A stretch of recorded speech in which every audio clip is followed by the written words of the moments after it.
Hi, my name is Katie Koca Polite, and I'm assistant curator at Krannert Art Museum. I organized this exhibition, Pressing Issues, Printmaking as Social Justice in 1930s United States, which brings together work by artists who produce critical commentaries on the injustices plaguing the country during the turbulent 1930s. In the midst of the Great Depression, artists in the United States were put to work through the relief efforts of the New Deal, not only to provide them with a living wage, but to bolster the spirits of the general public.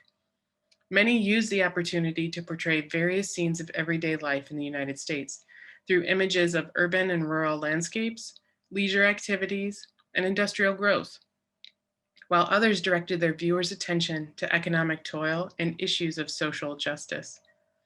Featuring rarely displayed Works Progress Administration Federal Art Project prints from KAM's collection, this exhibition addresses themes of labor unrest, including exploitation, economic disparity, and gender inequalities, as well as racial violence and reactions to the rise of fascism. I start with this slide primarily because the initial impetus for organizing this exhibition was the upcoming presidential election. In campaign headquarters, Alan Freelon places a smiling, sycophantic politician wringing his hands behind a microphone, speaking to a group of men. He seems smarmy to me. The crowd appears to have diverse economic and racial backgrounds, and several downtrodden individuals, clothed in their work attire, convey a sense of uneasiness and despair. And they all seem to be unconvinced by the politician's words. I can't help but sense that there are many people experiencing similar sentiments during this election cycle. But first, before we get into the themes of the exhibition, I'd like to just provide a very brief overview of this historical moment. The stock market crash of 1929 brought about the Great Depression, which lasted until about 1939. And it was the worst economic downturn in the history of the United States. Industrial production and consumer spending slowed. Employment opportunities dwindled, banks failed, financial investments vanished, and breadlines surged. By early 1933, nearly 12 million people were unemployed in the United States. And here you can see a picture of a breadline in Chicago from around 1931. Within the first 100 days of taking office in 1933, President Franklin Delano Roosevelt enacted the New Deal, a series of programs, public work projects, regulations, and financial reforms that aim to bring economic stability through relief, reform, and recovery. At the urging of his friend, the artist George Biddle, Roosevelt established the Federal Art Project 1, an arm of the New Deal's Work Progress Administration, the WPA, which provided jobs to visual artists, musicians, actors, and writers. The program employed 8.5 million people between 1935 and 1943, which is just astounding. And during the first year of the FAP in 1935, nearly 10,000 artists received wages. And here on the left, you can just see an infographic that kind of breaks down the percentages of who all was actually employed in the FAP. Arts education and outreach grew throughout the nation during the WPA FAP, with over 100 community art centers being established, the Harlem Community Art Center being perhaps the most well of these centers, where children and adults alike were encouraged to engage with various art programs. The government's investment in the arts during this time is unprecedented in US history, a moment where art was considered central to economic recovery and one not likely to happen during our current political climate.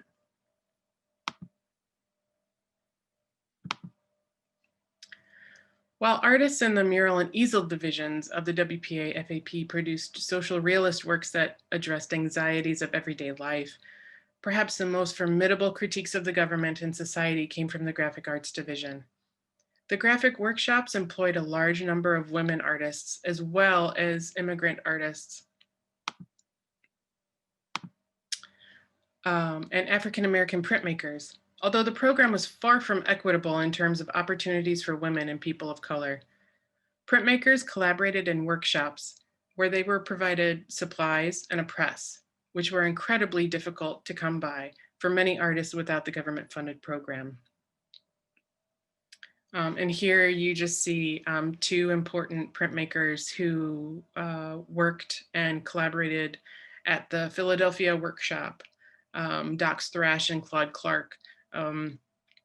Their works are unfortunately not in this exhibition, and the museum actually does not own any works by them, which hopefully we can fix in the future.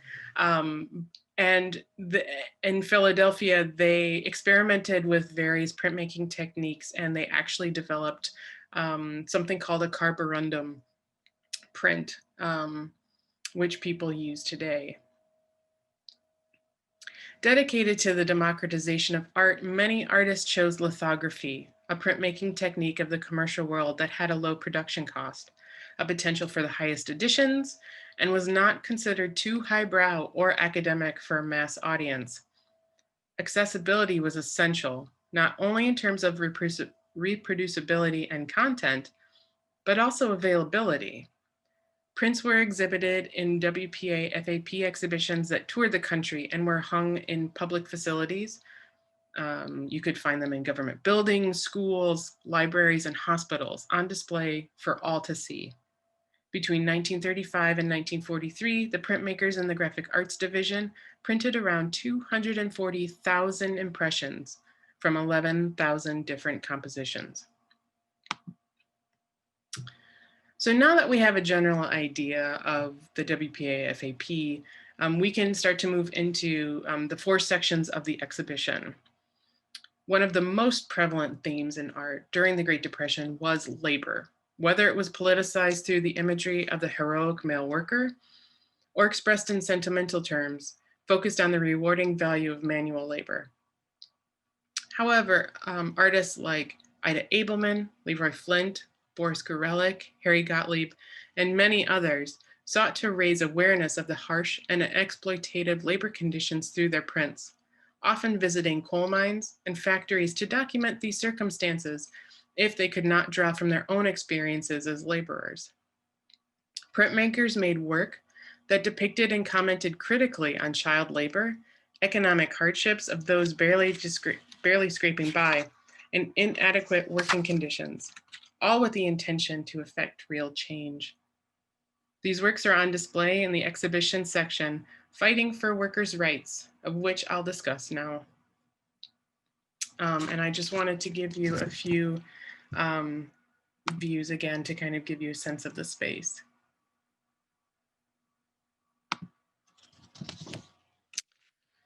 In many works from the 1930s by activist artist Ida Abelman, she explores the role of technology and its effects on human life and workers. In My Father Reminisces from 1937, Abelman critiques gender and labor exploitation as well. Through the use of montage, Abelman presents the lives of garment workers in a complex historical narrative, beginning with the arrival of immigrants on the far left, which you see the ships here and another part of the ship here. And we have this group of immigrants who have just arrived in the United States, and they seem hopeful and happy to be here, whatever the reason why they arrived, whether that was to escape rising fascist dictators or looking for a better life. This one particular man right here is hoping for prosperity. As you can see, these large coins above his head and him looking longingly at them. So you have on the left the arrival of immigrants, and then you move through this review of poor working conditions, and you have this really enlarged sewing machine right here in the foreground. And if you look below it, there are workers, and those workers are being crushed by the sewing machine. There's a ghostly Statue of Liberty appearing in the center, symbolizing the complexity of the American dream and really questioning how realistic that dream may be and if it is even attainable. But throughout, women are at the forefront of this history. She continues the narrative with the formation of the International Ladies Garment Workers Union, and she references the Triangle Shirtwaist Fire of 1911, particularly in this picket up here, the Shirtwaist Maker Strike of 1911. We see other pickets up here that are with slogans such as wages and cash, suffrage for women, fight for unionism, and smash the sweatshop, among others. And underneath two of those slogans, you see down here in the bottom right, Abelman charges the wealthy fat cat capitalists, the wealthy fat cat industrialists with complicity in perpetuating unsafe working conditions as they smoke cigars and they appear very unaffected and unconcerned by the lives of workers.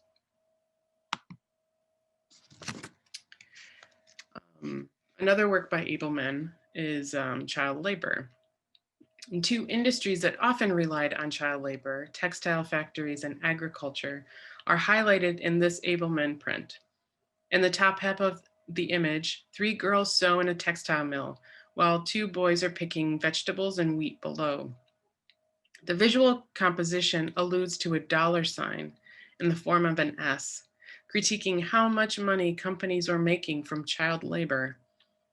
Under the Fair Labor Standards Act of 1938, regulation of employment for those under 16 and 18 years of age, the latter for more hazardous conditions, was established, which banned oppressive working conditions, set the minimum hourly wage at 25 cents, and instituted the 40-hour work week. So as referenced in My Father Reminisces, strikes and protests were widespread during the 1930s. In Lloyd Wolf's Street Scene, a diverse group of men and women peacefully strike for workers' rights in front of an entrance to what looks to be a building for wealthy occupants, complete with a gated entrance, classical architectural elements, and lush foliage. Sayings such as, "We are strong, strike, strike," and "Unite and fight for your job," are written on picket signs. From the appearance of figures hunched over, it seems as though the protest has lasted quite a while. 2 police officers stand to the side on the right, conversing with one another, as the woman in the center looks straight at the viewer. Her gaze grabs the viewer's attention, conveying her determination and calling on others to take action.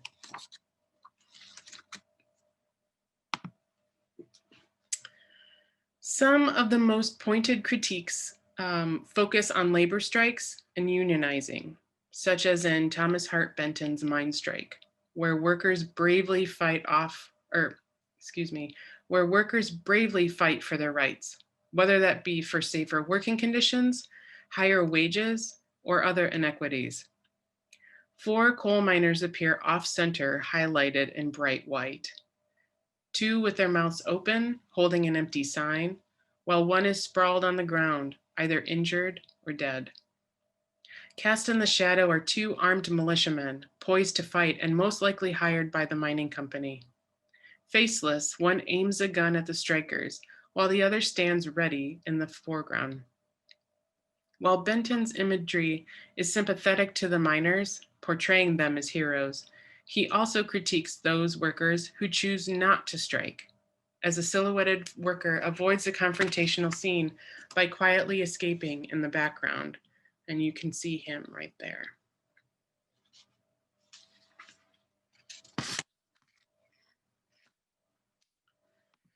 So instead of pointing critique at the mechanisms of capitalism, Michael Gallagher focuses his commentary on the pressures of the coal industry in Mine Accident, which is an unusual interior scene. 3 men carry an injured miner out of the mine, emphasizing the endurance of the workers in the face of hardship. By accentuating the figure's musculature, Gallagher asserts that poor working conditions contribute to unnecessary accidents that affect everyone, even strapping, capable men. As opposed to the greedy owners who forced violent actions upon striking workers in mine strike, which we previously saw, in this composition, it is the work itself, the coal mining itself, that is affecting the workers' health and life. Gallagher often produced prints that depicted the lives of coal miners, as his father and brothers had made their living in the anthracite mines in Scranton, Pennsylvania. So in the next 3 slides, the artists rely on modernist visual strategies to underscore their commentaries on labor conditions and inequities. In his 1937 lithograph Scab, Hermann Volz moves into the arena of the absurd for his critique of workers who are desperate enough to cross the picket line. Evocative of Salvador Dali's surrealist figures and Giorgio de Chirico's desolate landscapes, Volz dehumanizes the figure by depicting the scab, which was a derogatory name for a strikebreaker, as a deformed body with a hooked torso and 2 legs pointed in opposite directions, seemingly unable to move. As part of the National Labor Relations Act, also known as the Wagner Act of 1935, workers were given the right to organize unions and to bargain collectively with their employers. However, there were often conflicts between employers and unions. Scabs and strikebreakers made themselves available to take the place of workers on strike, breaking not only the solidarity of union workers, but the dignity of their work as well. The scab stands in a bleak, nondescript, and severely rendered industrial environment. A pulley lies on the ground, with the rope severed on both ends, alluding to a broken system that is amplified by those who are uninterested in unionizing and opt to work for less. Volz's absurd and dehumanizing depiction of the strikebreaker reinforces his critique of those who choose to undermine the union collective by making the pulley inoperable, so that the hooked torso cannot function without the hook on the pulley, and making the building inaccessible. There are no doorknobs for entry or exit.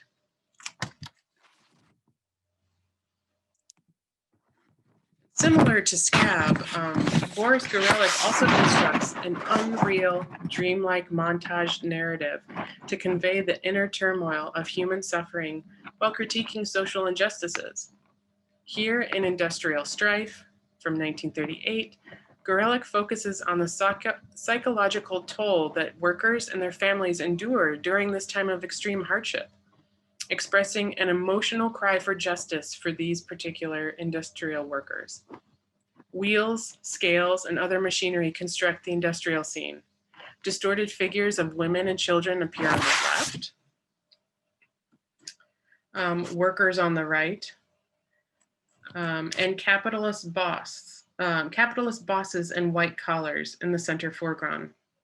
The shadow of a policeman or militiaman holding a club appears above the capitalists, who most likely inflicted the violence on this particular victim lying on the floor, while a silhouette of a worker explodes with a sense of anguish above the prone victim.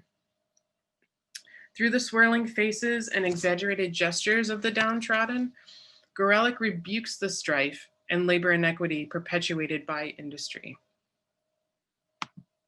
And the last work from this section that I'll discuss is Nan Lurie's Technological Improvements, where she addresses race and joblessness in the surrealist-inspired lithograph. A line of African-American men stand outside a brick building near a construction site, unaware that a sign around the corner says, "No help wanted." Lurie's satirical title refers to the new technologies that cause layoffs and reduce the need for new hires. An anthropomorphized construction cloth spits out 3 ghost-like men in the back of the formed line. They are no longer needed, which is reinforced by the wheelbarrow leaning up against the brick wall.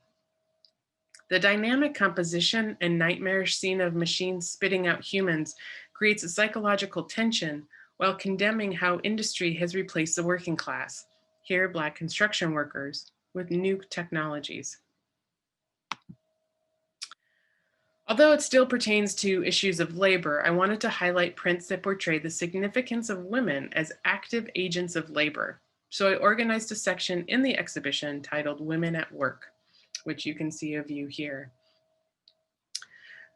While depictions of the male laborer abound in paintings, murals, prints, and illustrations from the 1930s, representations of women in the workforce are particularly absent in prints, reflecting the gender discrimination at play during this tumultuous era. Although more than 10 million women factored into the US labor force in the 1930s, they faced challenging obstacles, particularly the idea that women were stealing jobs from eligible male workers. And here's another scene of the gallery. Before they became a major factor in the working economy in the 1940s, employed largely as part of the war effort, women were confined to a small number of gendered positions, primarily teachers, nurses, and positions in manufacturing, so sewing, textiles, garments, positions that those in power deemed appropriate for, and in their view, for unskilled women. Sewing rooms were the largest component of the WPA program for women, in which old clothing was repaired or remodeled, and new garments made from surplus fabrics for distributions, for distribution to families on relief. In 1936, 56% of all women employed by the WPA worked in sewing rooms. And I just wanted to start the section with two works that I find enjoyable in different ways. The subject of Artist at Work that you see here by Minetta Good celebrates and acknowledges artists as viable workers during the Depression, contributing their craft to society and earning a wage while doing so. Here, Good's self-portrait in her Greenwich Village apartment studio shows her fully engaged in valuable creative work, painting while listening to music. I love that she portrays her contributions while also standing in for other women artists at this time. 40% of WPA FAP artists were women. This is particularly interesting when thinking how women artists found great success in the FAP, while other women working in the other arms of the WPA found employment incredibly difficult. And Hugh Bott's print here subtly alludes to the gendered dynamics of labor. Nana, as the title suggests, wears an apron smock in a domestic space, ironing what looks like a man's dress shirt. Considered a luxury during the 1930s, she uses an electric iron to press her husband's shirt, further intimating that he worked while she stayed home. Married women were often discouraged or denied from applying for work relief under the New Deal's WPA programs, which stipulated that only one member of a family could receive work relief, and that individual had to demonstrate their status as the principal breadwinner.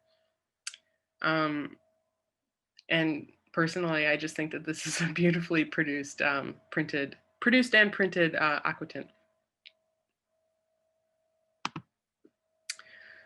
Prints that documented and gave a voice to women workers were often produced by women artists, such as Minetta Good, Reva Helfand, Kyra Markham, and Charlotte Rothstein.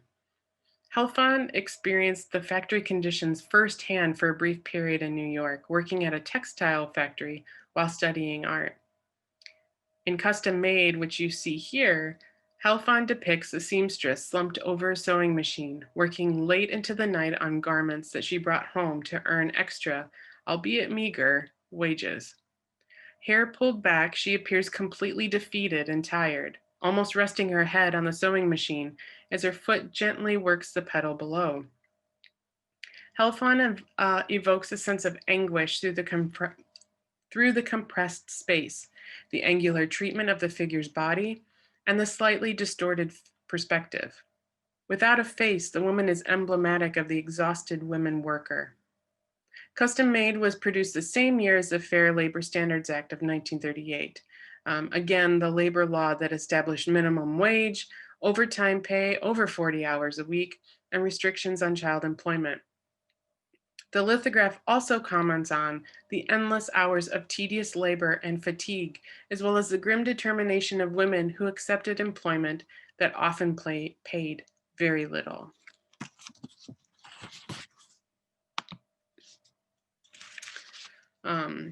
Sweatshops were commonplace workplaces in the 1930s that often combined the worst conditions of the factory and the tenement. In this print's somber tone, William Gropper underscores the bitterness of life for the working class and calls for social and political change. The male workers' faces look bleak with wrinkles and darkened eye sockets as they sit bent over their machines working on seemingly never-ending garments. In the foreground, the man's arm disappears into the machine, intimating that the worker has now merged with his machine. However, the woman, which you see off center in the background, she sits with her back to the viewer, unacknowledged by the other workers while she mends a garment. This is particularly interesting as Gropper's parents worked in sweatshops in his childhood. And while he was young, he would help deliver fabric and textiles to various tenements. So he knew intimately these conditions and how it would affect both men and women. And he once stated that the sweatshops gave us our livelihood, but took away our mother. And by comparison, in this print, Girl Sewing by Bernard Chard, the artist portrays a portrait of the working class, in this instance, a young woman who has brought extra sewing work home to make extra wages. The woman sits on a sofa wearing slippers while working on an electric sewing machine, so very different than the pedal that the woman is using in custom made. This contrasts the previous prints, both custom made and sweatshop, and that the workers depicted in those prints sew in anguish and in poor conditions. In the next two prints, I just want to highlight two relatively unknown artists who also place women as the central focus of their prints. In Coal Miners' Wives, Lillian Richter depicts an uncommon scene. Two miners' wives work on the surface, collecting buckets of coal. With their hair covered by bonnets or dust caps, they sit with their backs to each other, silent and focused on the task at hand. This is probably a smaller mine, or probably one of the smaller mines that was owned by an independent company, not a larger company controlled one, as smaller mines were more likely to grant women employment access above ground workers, employment as above ground workers. Richter's use of a heavy application of black curvilinear lines emphasizes the stress coal miners' wives endured during the Depression, their constant labor as wives, caretakers, and legitimate wage earners. And here, Charlotte Rothstein was concerned with working conditions in Chicago, particularly in other prints, the meatpacking industry. But in this print, she highlights laundresses at work. African Americans entered the garment industry after World War I, as many moved their homes from southern farms to northern cities as part of the Great Migration. By 1930, approximately 32,000 African Americans were employed in the clothing industries, which had an overall workforce of more than 400,000. As in other areas of work, they were often restricted to the poorer paying occupations, though a number found work as pressers, one of the better paid garment jobs, which you see here.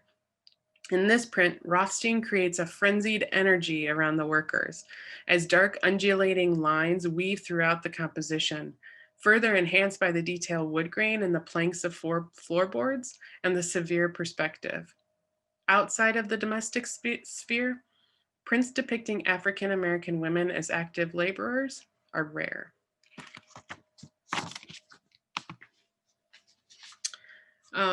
And as I mentioned earlier, labor was a significant theme in the art of the 1930s, and a lot of the exhibition is devoted to that topic.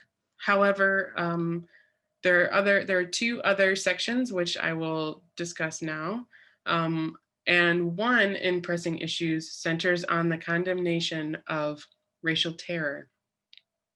The difficult and graphic imagery on view in this section asserts the complicity of white Americans in the racial terror that targeted African Americans in the 1930s. Mobs in the Ku Klux Klan used lynching as a powerful symbolic act to instill fear within the African American community and to attempt to enforce white supremacy and social segregation. State officials and local law enforcement did little to prevent these tragic events, rarely attempting to arrest the responsible parties to seek justice and justice for the victims of lynching and their families. In 1935, two significant exhibitions were organized to raise awareness of these crimes and to push for anti-lynching legislation. One of these, an art commentary on lynching, was a collaboration between the National Association for the Advancement of Colored People and the College Art Association, which featured work by 39 racially and ethnically diverse artists, including John Stuart Curry, Alan Freelon, and Hale Woodruff, all artists featured in this exhibition.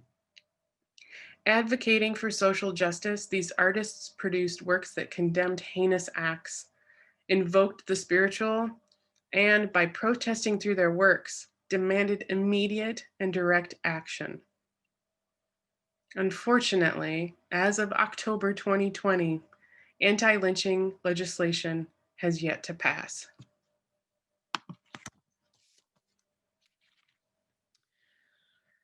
So here we see a work by John Stuart Curry, and Manhunt focuses on the moral depravity of white mobs, many of which often search for their lynching victims under the cover of night. Curry conveys this posse's fanaticism as they hunt their prey with a feverish sense of mission. This is evoked through the bloodhound lunging forward with its mouth open, the rearing horse, the forward movement of figures, and various guns pointing in all directions, ready to shoot at any moment.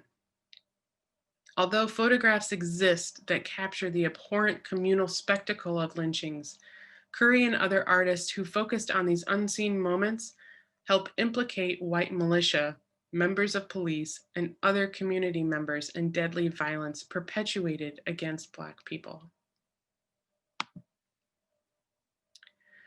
Chet Lamore's print denounces the Ku Klux Klan, a white supremacist hate group that has and continues to conduct domestic terrorist acts against African Americans, Catholic and Jewish groups, immigrants, LGBTQ groups, and leftist groups throughout the United States. Through its simple yet aggressive image of three hooded members, Ku Kluxers condemns the horror of lynching. In the aftermath of violence, the artist emphasizes the danger these hostile individuals propagated. Red markings stain their gowns, while two figures stare out of their hoods with blood-red eyes. This marks them as cowards, hiding their identity behind their hoods and taking cover in the widespread power of the hate group. And the last section is titled Denouncing Fascism.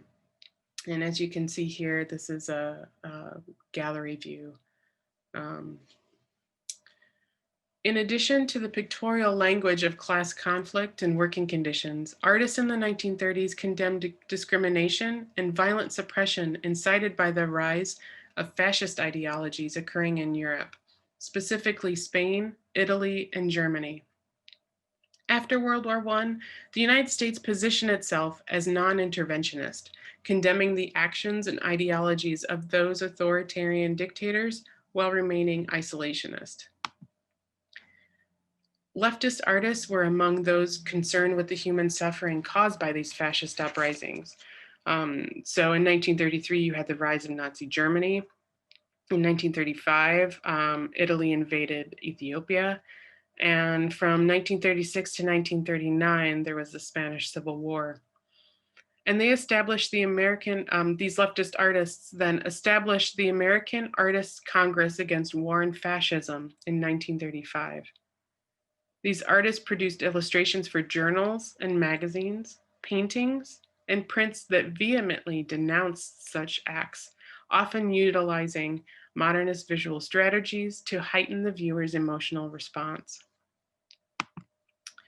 In the next few slides, a lot of the artists use modernism via Dali and Pablo Picasso to convey the horror and suffering of the Spanish Civil War.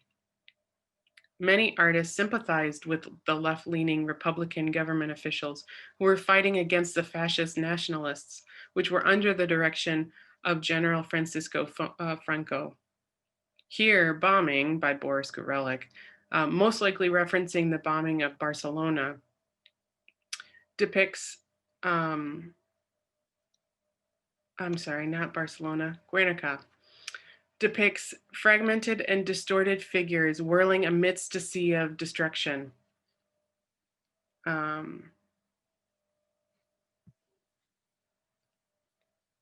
In the upper right corner, a bomb looms above a teary eye, which you see here.